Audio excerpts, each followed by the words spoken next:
And welcome inside the Backstage Pass. Almost the weekend coming up and almost halfway through the month of October. Hard to believe as we're presented by our friends over at Bangtail Whiskey. Check them out at bangtail.com. And of course, Honky Tonk Texas out there. Appreciate all the work that our sponsors do. You can catch us powered by the Sports Guys podcast.com and also out there on internet streaming radio, High Tide Country. Net. Well, I tell you guys, I've been looking forward to this for quite some time. A multi-platinum recording artist, actor, philanthropist. He's done it all here. The man known as Chingy to the Backstage Pass. Chingy, how you doing, brother? What's up? What's up, man? Just hanging, just chilling. I appreciate you having me on. Man, good thing. Well, hey, let's start right there too, because I want to start with the "Pulling Me Back" featuring Tyrese. You got to perform that hit single at the BET Hip Hop Awards. Congratulations on that too. And Thanks. I know it was a 30-year anniversary tribute. Featured Lil Jon, Ludacris, Nelly, and Bow Wow, some of your closest friends. Tell me about the award show, the experience, and how everything went. About the award show, the experience, it was a great thing being performing. That's actually I've never performed on the BET Awards. That was my first time ever performing. Uh-huh. Being that I had, I've had a lot of hit records and a lot of like I used to be on number one on 106 in Park a lot. And that was actually my first time on the Mhm. So Def anniversary Mhm. performing on the BET Awards. But Jermaine had me, it was about a lot of the people that had hit records with Jermaine Dupri, Mhm. was about showcasing that. And so with Pulling Me Back was a number one record that I had with Jermaine Dupri featuring Tyrese, which is a beautiful thing and also a dream come true because when I was coming up around 11, 12 years old, I used to go to Atlanta trying to get signed to Jermaine Dupri, trying to Mhm. find him and get him to hear my music and everything. So to share the stage with him and Tyrese, and that was our first time ever like doing that together. Mhm. That was the first time. So people got to see some legendary stuff that at the BT Hip Hop Awards. So shout out to JD and the host, also Def and BT. No doubt, man. Well, hey, congratulations on celebrating the 20 years since that release of that debut album, which we love Jackpot so much. And of course, the big hit Yeah, right there. I'm going to say that too because you yeah, changed the language and a little bit of everything yeah, man. I with changed that the song. language with that. Hey, Yeah. as you look back on your career, just talk about some of your most proud musical moments, the collaborations of great artists you've got to collaborate with. And you look back on 20 years. What does that mean to you? Look back on 20 years, what that mean to me. That just means I made my mark in this industry. Mm-hmm. I've been in it way before that 20 years. I had been in it another 30 years before that. Mm-hmm. I tell you about another 15 years before that. So I've been in it a long time. I just didn't have a record deal. Mm-hmm. But to be in it 20 years and have an album like Jackpot and these hit records like Right There, One Call Away, Holiday Inn, and just all Mm-hmm. that, man. I got to work with DJ Quick. Um, I got to work with Ludacris, Snoop Dogg. Mm-hmm. It was just legendary. It was just Yeah. legendary, man. And so I'm just blessed to be able to have a iconic album and iconic songs that stood the test of time and that are timeless and classic, like an antique. Mm-hmm. That even to this day they still trend. So it's just a blessing, man, and I appreciate being a part of this musical journey of what they call 50 years of hip hop. But Great. I transcend hip hop. I transcend all music genres because everybody loved my music. When my music came out, it went somewhere everywhere. Mm-hmm. So I don't tend to just think that I'm just this. I don't limit myself to being just this because I Mm-hmm. make music for all. We can title it hip hop, pop, whatever the case may be, Mm-hmm. but I make music for all. I want everybody to enjoy it. Talk about growing up, and of course, I believe St. Louis, Missouri, in that area right there too, and in and Yeah. around there too. Knowing that, coming, we all come from tough backgrounds. It's all tough. We've seen it. Neighborhoods Yeah. maybe not Yeah. not the best, and then trying to transcend that. You mentioned change the culture, everything there, and take just something you're good at. Once you found your passion in life, how cool was hmm it to come up with just the lyrics and to put pen to paper to write songs, and then to know that I've got a talent. I want to share it with the world. Growing up in St. Louis, tell me about that. Growing up in St. Louis with my individuality and creative abilities, I grew up battle rapping. Hmm. So I would go to the skating rinks and just, be in my neighborhood and people want me to rap against people. So I kind of grew up like battle rapping. That's what I did until I found out that because I always wanted to get on the radio. Mm-hmm. And so when I found out just kind of how to make radio friendly records, commercial radio friendly records, I wanted to kind of master that so I can get on the radio. And Mm-hmm. that's where songs like all the songs you've heard, that's where those catchy hooks and everything stem from me wanting to get my music on the radio. Mm-hmm. And so I just kind of stuck with that and just ran with it. After that, there was no, I still can battle rap and I still can, do that. Mm-hmm. But after figuring out how to get my songs on radio, I just kind of stuck with the catchy hooks, melodic verses and melodic catchy hooks and just kind of ran with that. Yeah, I love the production of the records too. Talk about that because a Oh lot of yeah, artists track tell me stars. too when they get into the the writing side of it too. They take and just a beautiful lyrics that come from nothing to turn something into too from lyrics they put down on paper. But then the real work begins stepping into the studio and the producers you work with for Yeah. these tracks too, right? The producers that I work with for my first album, the track stars. Mm-hmm. We got together and I knew Sham from the track stars from growing up talent shows and stuff. Sham was in a well-known group here in St. Louis in the early 90s called Out of Order. And so we used to always be in talent shows with Sham and them, and that's how I knew Sham. But Sham had a partner, Zoe, who he had created a production team with. And in 2002, the summer of 2002, fall 2002, we just kind of got together and started creating. And a lot of 95% of what you heard on Jackpot was us creating. And some of those songs I had before, like right there, I wrote that first verse and hook in 96. Mm-hmm. It came out in 2003. Correct. And so some of that stuff I had, but some of the stuff I had organically made when we was working in that little apartment, Mm-hmm. coming up with music like Holiday Inn. I had this girl that I was seeing over to the apartment, Mm-hmm. and Sam, I remember he had the MPC and he was just kind of trying to get a drum pattern down, and so it was just like doom doom doom doom doom doom doom. And I remember I was sitting right there listening. I was just like, I told the girl, I say this, what you doing? I told her to say that, and I was just like, she'll say that, and I'll be like, nothing, chilling as Sham was hitting the beat pattern on the MPC, and I was like, nothing, chilling at the Holiday Inn, and then I tell her to say, who you with?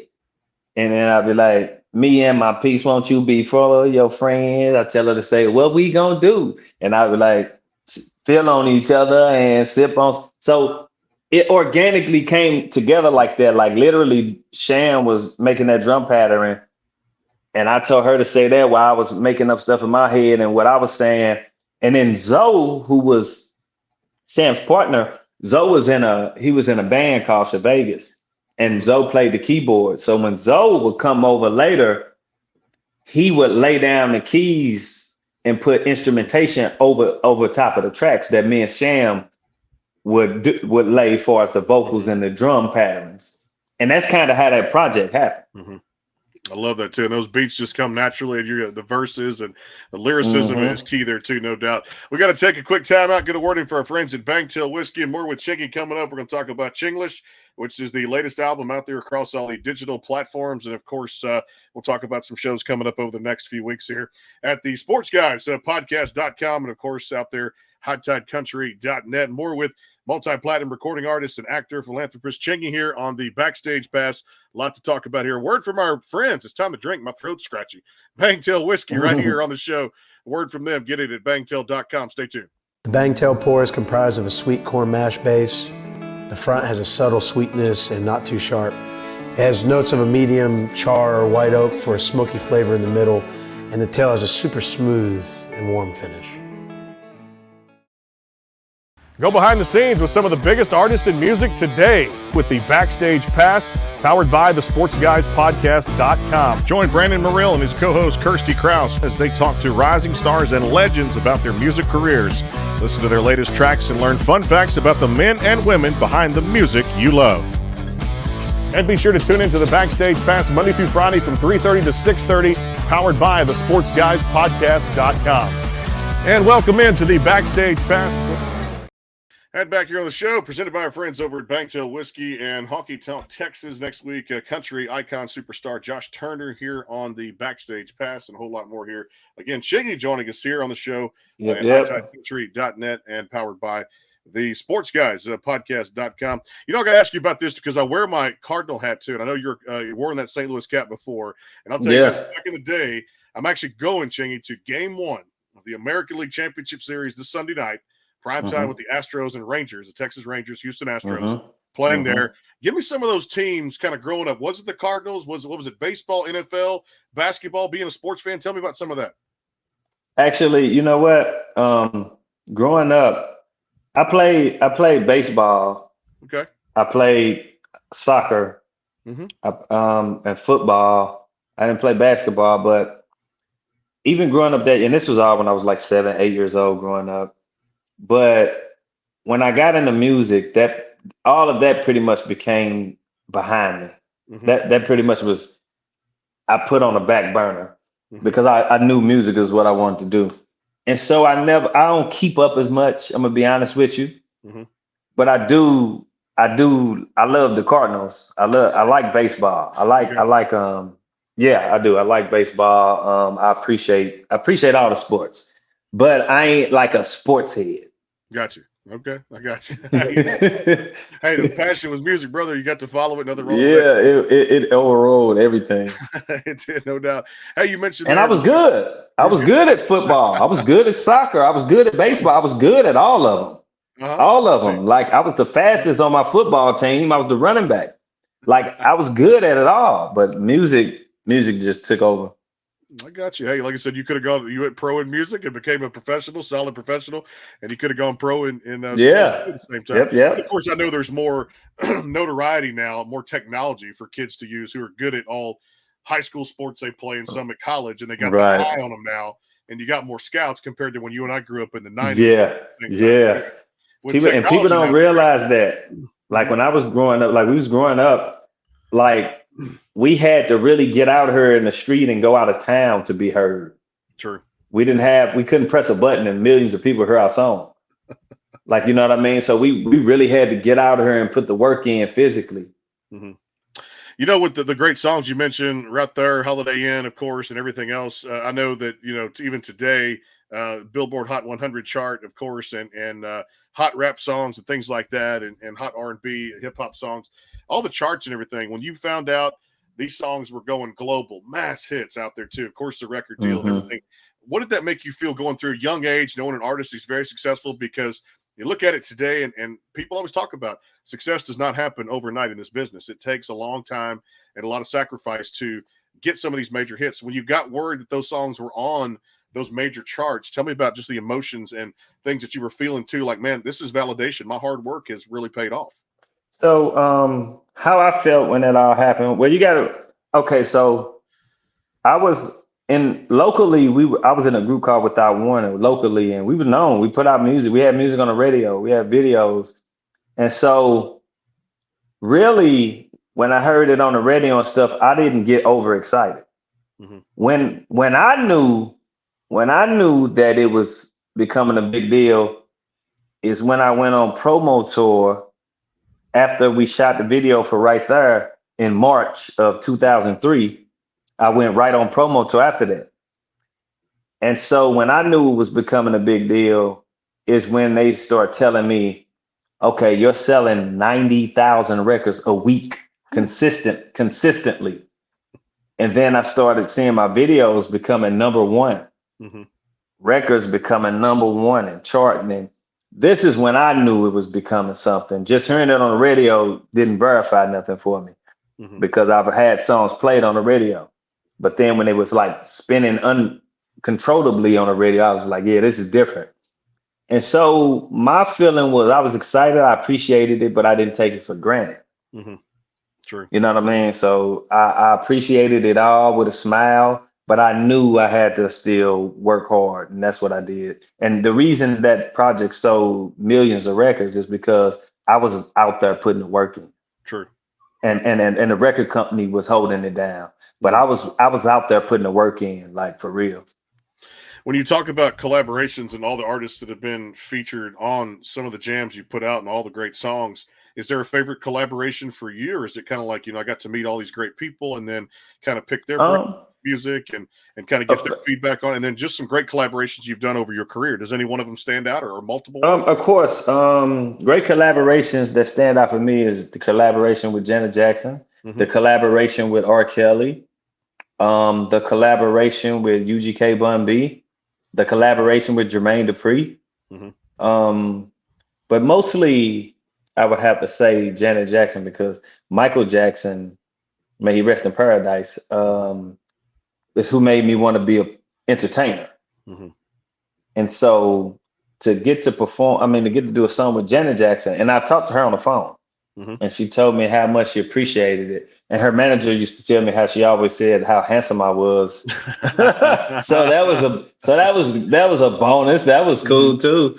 And I remember one time I went out to the club with it was Janet, I think it was a couple more people, and her manager, and we went out to the club, and she just kept staring at me. She kept staring at me. I was nervous. I was spooked too. I was nervous. I was like, oh my goodness, she keep on looking at me. I try to look away.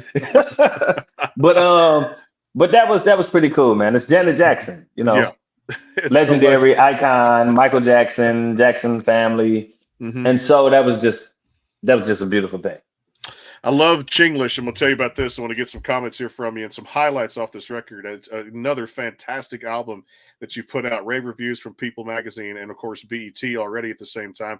When you guys put out Chinglish, tell me the purpose and the choosing of the right songs to put on the record, and also putting out more great music that you guys probably had written in advance of this record to put on this record, right? Yeah, of course. A lot of these songs from the project Chinglish came out June 16th, which was Tupac's birthday. And if you ain't got it, everybody go get it. Stream it. Chinglish by Chingy. A lot of these songs, of course, I've done like years ago.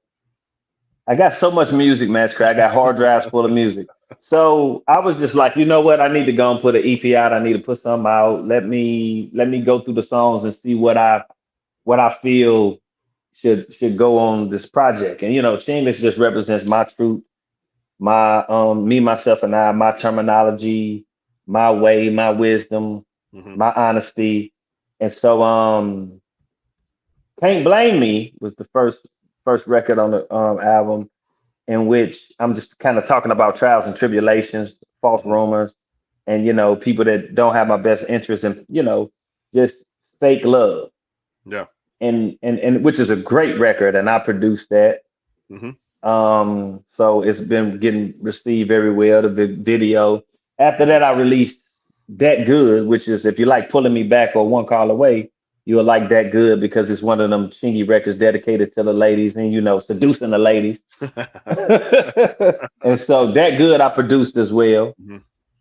And then third, we released Rewind Time, which was just about fallen soldiers, past family, friends who have passed on or locked up and don't have their freedom. And it's just me kind of showcasing lyrical rap skills as well. And then when the record dropped June 16th, we released Ballin'. And Ballin', not in the sense of material wealth, but spiritual currency. And I'm just going through kind of my life and a lot of situations that led me on a spiritual path and put me on that journey. And it's a great project. It really is. Project, Chinglish. Yeah, it's great out there. Make sure you guys go stream it across all the platforms. I loved All Cap. Tell me about this one. How this originated. I love this one. Yeah, All Cap actually. Okay, so I was on the Millennium Tour in 2019. So All Cap and Rewind Time, Ballin', a lot of those records I did, like I said, years ago. And All Cap I did on the Millennium Tour in 2019 in Burbank, California. We was off in California, and I went to the studio, got with a friend of mine, Tom, went to the studio in Burbank and just recorded All Cap. And that's how it came out, and like to let the people know, I don't, a lot of people talk about they doing it and, they got it like that, but they be capping, and I'm not. I'm really living it. No doubt. I love this one. You get to do this, and honestly, this had to be a memory that you last a lifetime. Embarking on that Armed Forces Entertainment International military tour, Japan, Yeah. Guam, and of course South Korea. You perform for our servicemen and women. Thank them so much for what they do and the sacrifices they make for this country. Tell me all about that and just how that was over in those great countries to perform for our servicemen and women. Just, I mean, it lasts a lifetime for you, right? Yeah, lasts a lifetime, and I'm no stranger to going over and performing for the troops and the people who hold this country down. I've done it in Iraq, Alaska, Hawaii, and going over there to South Korea, Japan, Guam. Man, it was a beautiful thing. They gotta get entertainment too. You know what I mean? They gotta have fun too and see some of their favorite artists. And so, we went over there. I was over there for a month of August. And they enjoyed it. I enjoyed it. They enjoyed it, man. It was going down. Everybody was having fun. The shows was packed. And I went to the bases and met everybody and just hung out. And so it was just fun. Just like it was fun for them, it was fun for me, man. You gotta appreciate people put their life on the line to protect and serve the people. And so it was a beautiful thing. No doubt, too.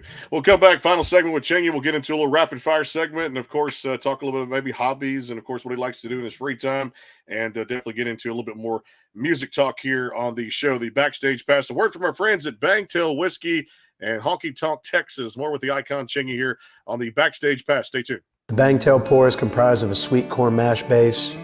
The front has a subtle sweetness and not too sharp. It has notes of a medium char or white oak for a smoky flavor in the middle, and the tail has a super smooth and warm finish. Go behind the scenes with some of the biggest artists in music today with the Backstage Pass, powered by the SportsGuysPodcast.com. Join Brandon Morrill and his co-host Kirsty Krause as they talk to rising stars and legends about their music careers. Listen to their latest tracks and learn fun facts about the men and women behind the music you love. And be sure to tune into the Backstage Pass Monday through Friday from 3:30 to 6:30, powered by the SportsGuysPodcast.com. And welcome into the Backstage Pass. And, of course, the weekend almost coming up. And next week, Josh Turner here on the show, Carolyn Don Johnson, a whole bunch more here in the next few weeks here. Back here with Chingy on the Backstage Pass, presented by our friends over at Bangtail Whiskey and, of course, out there, Honky Tonk Texas. So I love video games. I had to get into this with you because I love the one which was Need for Speed, I believe Underground 2. And I remember that the soundtrack you had for that video game. Getting it. How about this came together? Because I actually love playing the game, listening to that soundtrack. Yeah, I think that was Getting It was on there, right? I believe so. Yeah. Getting It was on there. I don't really remember exactly how. And Need for Speed, like, was a game I used to always play. So to have that track on Need for Speed, me and my friends used to play the hell out of that. I used to love playing Need for Speed, man. So to have my record on there was like, that was just really cool. You know what I mean? That's like a dream come true. Because I really remember when we used to play Need for Speed and just be playing and having fun, and I was not Chingy at all. And so to have my song on there when I became Chingy, and it was just huge, man, just huge. You know, I got to ask you, in any line of work, no doubt you put the work in. You mentioned there back in the day, the record label was doing their thing. You're out there working it and making those songs, hit songs. Give me some advice, or give the artists out there that really listen to my show and a newer artists that are taking place in these competitions like Idol, The Voice, and things like that want to go out there and put their music out there. What advice would you give to younger artists today? What advice I would give to younger artists is stay focused. Stay focused. Perfect your craft, and know in yourself. Don't believe in yourself. Know in yourself, and it shall happen. I'm living because I was that individual before who gets discouraged and doesn't think it can happen. Well, I'm living proof that dreams come true. Yeah, living proof when you stick to it and you dedicate it. You got to stay dedicated. I stay dedicated, and I love it from the bottom of my heart. Pure love. So when it's pure love, things just start to come. You just stay focused and keep working. Things just start to come. That's how the energy works. 369 creative mind, energy, vibration, frequency. And that's how it works throughout the universe, throughout nature. throughout existence. This is how it goes. It's an ebb and a flow.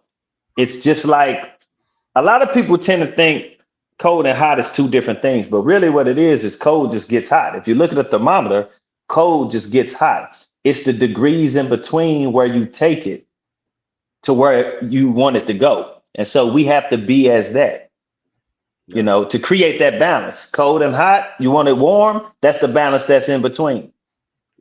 No doubt. And so that's within all things. No doubt, too. I remember you put out a song way back when, and I was trying to think of what year this was, but I believe it was called Fly Like Me. Fly Like Me, yeah, my fourth album in 2007. 2007. Tell us about how this one came together. Actually, fun fact is on that album, Hate It or Love It, when I came out 2007, I wanted to do something different. So I had Ludacris write that. Oh, wow. Ludacris wrote Fly Like Me. Mm-hmm. And so I just wanted to do something different, and I wanted to work with Chris in a different way.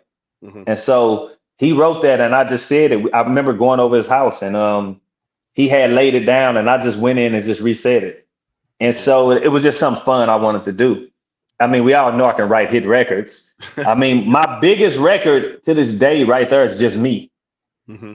Yeah. You know what I'm saying? That'll teach you a lot to know that you don't need anybody to make a hit record but yourself. Mm-hmm. True. You know what I'm saying? Even if I was to do Holiday Inn, if I didn't get Snoop or Chris on there, that song will still be big because it was just the jingle of the hook and just the style of my melodic flow. Mm-hmm. But I recorded that over Chris' house. It was a single, great record. And yeah, man, it was just, that's how it went down. Yeah, Chris wrote that and I said it, and it was just me having fun and wanting to work in a different way with Chris, who, you know, Ludacris. One of my other favorite ones you did out there too, and this had to be a lot of fun, called Dim Jeans, and I love Dim Jeans, which was once again Jermaine Dupri. Jermaine Dupri. So I'm gonna tell you why, how Dim Jeans came about. Okay. I heard Grills by Jermaine Dupri, that beat. And I was like, damn, Jermaine, I need a beat like that. That beat is hot. So if you listen to Grills and then go listen to Dim Jeans, you'll see some of those elements from Jermaine Dupri, because I wanted a track that sounded kind of like that beat. I love that beat. And so I remember I went to Jermaine's studio and we just worked. We just worked and it happened quick. I laid it down, me and him laid it down quick. But that's how that song came about. I wanted him to make me a beat like that Grills beat. I love it too. No, it's just great music, and the idea and the things that go on in your head. Like I said, the ideas, the entrepreneur, the things that you've done in the past and know music. And you're right. It just takes the person itself to put the work in, to put a hit record out there too, and know your craft and do it very well. Hey, what do you like to do in the fun time, Chingy, when you're not doing music? What are some of the hobbies? When I'm not doing music, I like watching movies. Okay. Yeah, I like watching movies. I like playing pool. Okay. I like to bowl. I like to meditate. I like to read. Okay. And to be honest, I like to just be. Yeah. I like to just be and appreciate existence and do nothing. Yeah. Nothing wrong with that, eh? Because we wasn't born to just work till we drop. Yeah. We didn't get this beautiful existence to just work till we drop and not appreciate just being here on this beautiful planet. So, you know, sometimes I like to just be. You know, you've graced a lot of great stages over the years. Is there one stage for you that you've not stepped on that you'd like to step on?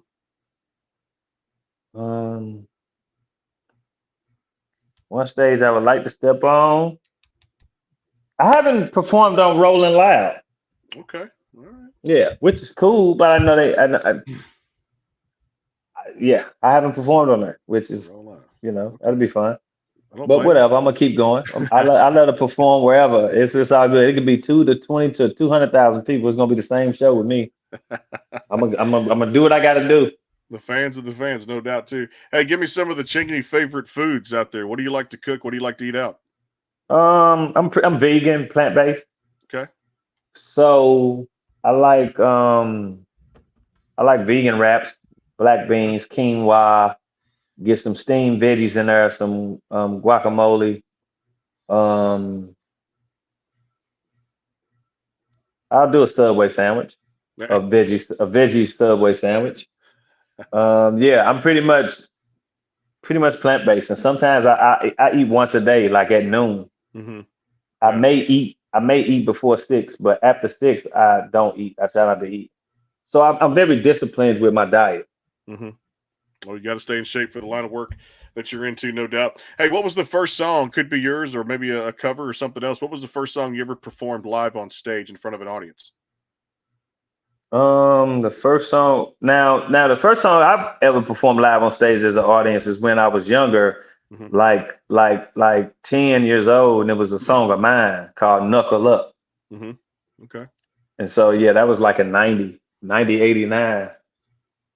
I like that too. So for some Yeah. people, it takes a lot to remember something like that too. Well, I tell you what, hey man, I appreciate you spending some time with us here on the Backstage Pass. Love the record. Chinglish is out there across all those Thank you. digital platforms, my friend. And hey, continued success going forward. And would love to have you back. Hope you enjoyed the chat, man. Hey, Brandon, man, I appreciate the show. I enjoyed the show. Anytime you want to talk to Chingy, you let us know and we make it happen, man. I appreciate you. Peace and love. Love and light to all the fans out there. Follow me at Chingy, Instagram, on all the platforms, and get that Chinglish album streaming right now. It's going down. Your boy Chingaling. Peace and love. Love it, man. The one, the only Chingy here on the Backstage Pass presented by our friends at Bangtail Whiskey and, of course, Honky Tonk Texas. We'll see you tomorrow, a show in the afternoon. And, of course, Josh Turner coming up next week presented by our friends over there, Bangtail Whiskey and, of course, Honky Tonk Texas. Catch us at hightidecountry.net and big sports weekend coming up, ALCS, Rangers, Astros, and, of course, the Diamondbacks, the National League Championship Series, and the NFL coming back for Week 6. Hard to believe tonight. Broncos and Chiefs. We'll see you guys on the flip side tomorrow. Thanks to Chingy and his camp. Go download and stream Chinglish out there across all those digital platforms. We'll see you soon from all of us here at the Backstage Pass.